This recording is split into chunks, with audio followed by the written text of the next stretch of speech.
Israeli फ़ौज ने Qatar के दारुल हुकूमत पर बमबारी की है, जिसके नतीजे में हमास के रहनुमा खलील है और ज़हीर जबरीन शहीद हो गए हैं।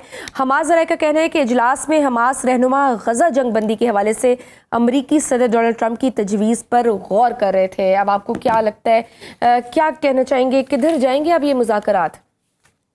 जी बिल्कुल ऐसे ही है ये।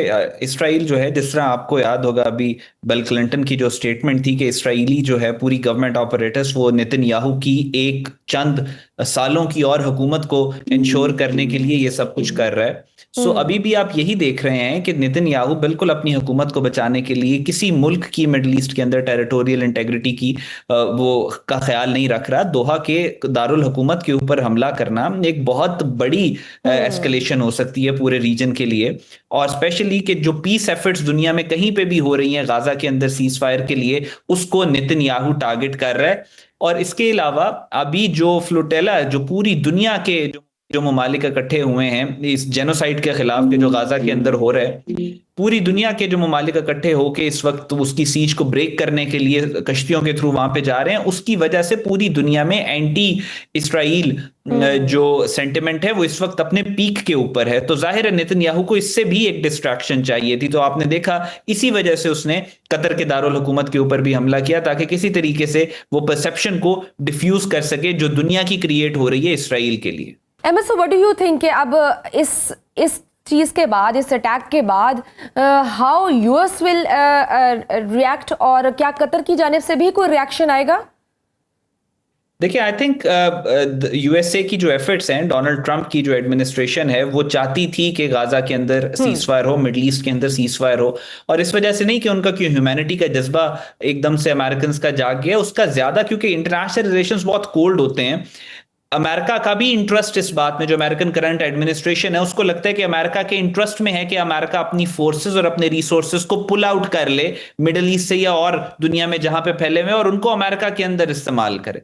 तो ये उस एफर्ट के नतीजे में, उस सोच के नतीजे में ये पीस जो मुज़ाकरात हो रहे थे उसको अमेरिका फैसिलिटेट कर रहा था। लेकिन अमेरिका के अंदर एक बड़ी ताकतवर लॉबी, जिसको आप अमेरिकन मिलिट्री इंडस्ट्रियल कॉम्प्लेक्स कह लें, आप उसको नियो कंजर्वेटिव्स कह लें, वो सारे चाहते हैं कि मिडिल ईस्ट की जंग मजीद फैले।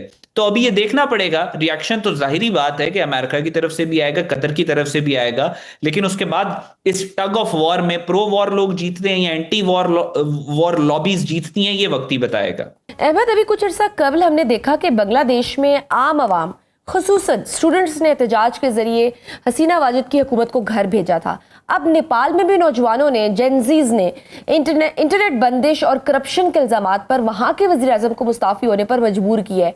आप इन दोनों वाकयात में कोई सिमिलैरिटी देखते हैं?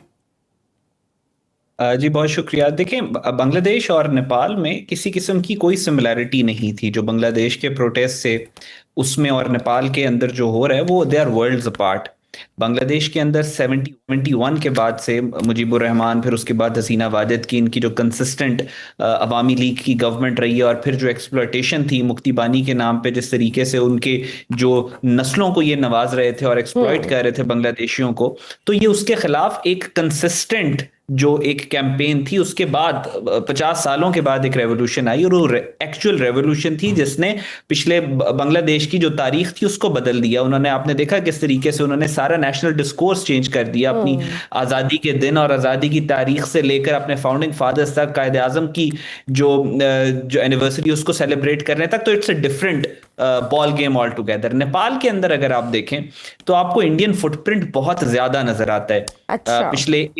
पिछले एक साल से आप ये देखें कि जो अभी के नेपाल के जो कंट्री हेड थे, उन्होंने, आपको याद होगा जब अयोध्या में इन्होंने बाबरी मस्जिद को गिराने के बाद जब ये रिसेंटली इन्होंने राम मंदिर की इनॉग्रेशन की, तो इंडिया की पूरी रियासत उसको बैक कर रही थी, और वो ये कहते थे कि ये जो भगवान राम है उसकी बर्थ प्लेस है। तो उसके ऊपर ये जो नेपाल के ओली साहब हैं, इन्होंने बयान दिया था कि ये जो हिंदू भगवान राम है वो ये अयोध्या वाले राम मंदिर वाली जगह पे नहीं पैदा हुए बल्कि नेपाल में पैदा हुए थे, जिस पे पूरा इंडिया जो है वो चीख उठा था कि ये बात नहीं कर सकते।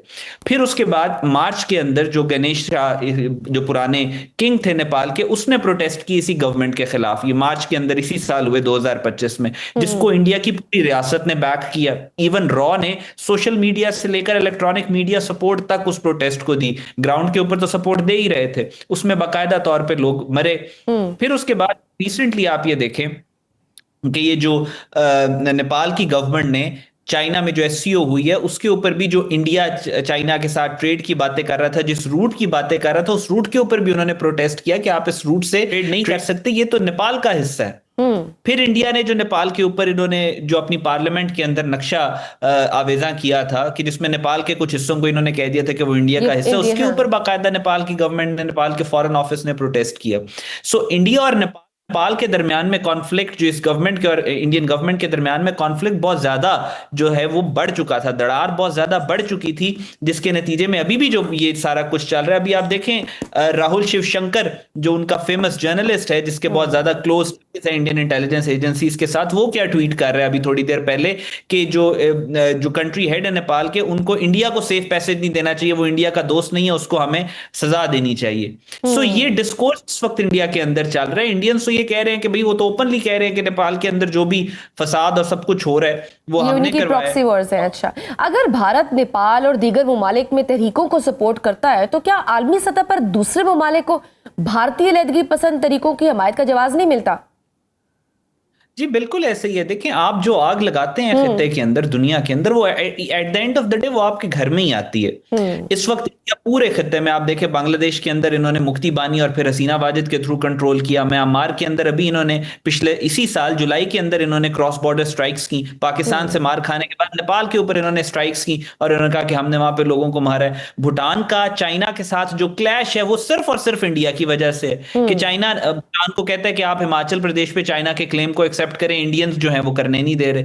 नेपाल के साथ जो ये इस वक्त कर रहा है और जो पहले करता है, पाकिस्तान के अंदर टीटीपी और बीएलए की दहशतगर्दी, पूरे खित्ते के अंदर भारत दहशतगर्द तंजीमें बना रहा है और पॉलिटिकल इंटरफेरेंस और मिलिट्री इंटरफेरेंस कर रहा है दहशतगर्दी के थ्रू, कोवर्ट ऑपरेशंस के थ्रू। लेकिन इस पूरे खित्ते की आप कंबाइंड जो इंसर्जेंसीज और बगावतें और जो भारत दहशतगर्दी की तंजीमें भारत ने बनाई हैं, उन सारों से कई गुना ज्यादा भारत के अंदर ऑर्गेनिक इंडिपेंडेंट फ्रीडम स्ट्रगल्स हैं।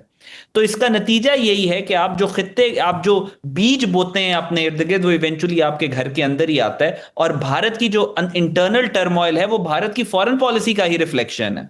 बिल्कुल सही। और एक तरफ तो चलो भारत का मकरूब प्रोपेगेंडा करने वाला चेहरा दुनिया के सामने आ रहा है, वहीं पाकिस्तान और अमेरिका के दरमियान मादनियात में $50 करोड़ की सरमायाकारी को आप कितनी बड़ी सफारती जीत समझते हैं? जी, बहुत इंपॉर्टेंट डेवलपमेंट है, बहुत पावरफुल डेवलपमेंट है। आप सिर्फ ये देखें कि पाकिस्तान एक तरफ एससीओ के अंदर जो ईस्टर्न ब्लॉक है या जो चाइना और रशिया ड्रिवन अलायंसेस है, पाकिस्तान उससे भी अपना इंटरेस्ट प्रोटेक्ट कर रहा है, मैक्सिमम एडवांटेज ले रहा है। पाकिस्तान अच्छे बैलेंस्ड ताल्लुकात उनके साथ बना रहा है। और दूसरी तरफ वेस्टर्न ब्लॉक जिसको अमेरिका लीड कर रहा है, उसके साथ भी पाकिस्तान के बहुत अच्छे ताल्लुकात हैं। Practically Pakistan has the potential to act as a bridge between east and west. East और वेस्ट के दरमियान में एज अ ब्रिज पाकिस्तान काम कर रहा है। अमेरिका के साथ एक तरफ अमेरिका के टैरिफ्स हैं जो इंडिया के ऊपर लग रहे हैं, दूसरी तरफ पाकिस्तान के साथ अमेरिका की ट्रेड डील्स हैं। तो ये एक बहुत इंपॉर्टेंट डेवलपमेंट है, सिर्फ पाकिस्तान इंडिया के कॉन्टेक्स्ट में नहीं बल्कि इस रीजन के लिए भी, लार्जर जो ग्लोबल पॉलिटिकल सिचुएशन है उसके लिए भी, कि पाकिस्तान इमर्ज करे as a voice of rationality, peace and stabiliser. बिल्कुल।